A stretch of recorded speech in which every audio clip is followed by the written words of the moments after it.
Got another little idea for a conversation on this prison stuff. All right, so I got one. I'm going to talk about peer pressure real quick and how to use peer pressure. If you're a correctional officer, a way that you can use peer pressure, and I'll probably break it up into a couple clips.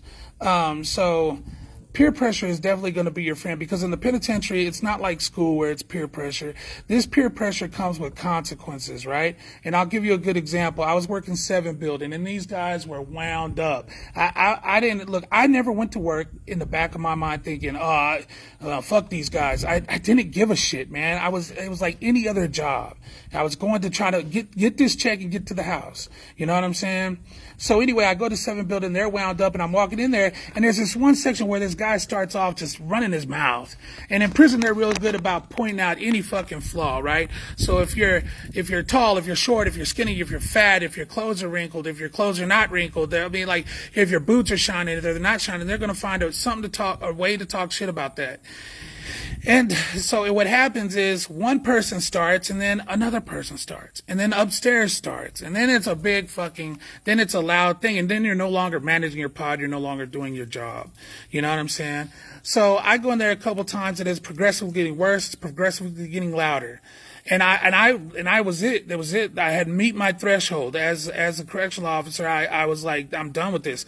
So the next time I walked in there, I walked straight up to the guy who I thought had started this whole little mess. And I said, listen, the next time that I walk in here, if anybody says anything to me out of pocket or out of line that ain't about fucking business, I said, I'm going to write you up, and I'm going to write up whoever's next to you. I'm going to just pick a damn cell next to you, and I'm going to write them up too.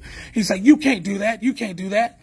And so what inmates sometimes think that these rules are this ironclad shield that bosses cannot go around, you know? No, fuck that. I can go around, and I will go around. See, I'll play the game exactly how it goes. I didn't go on to a pod disrespecting anybody, but I was being disrespectful for no fucking reason. You know what I'm saying? So, okay, bet that. We'll play the game how you want to play it tonight. I'm going to match your energy. I'm going to give you what you're giving me. You know what I'm saying? So, and that's what I did.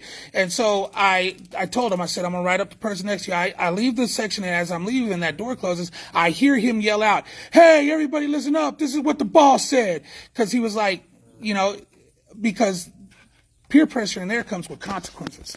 If I just pick a random cell and I write them up, I could be messing up somebody's money. I could be fucking off a shot caller. Maybe that possibility might be messing with somebody's parole.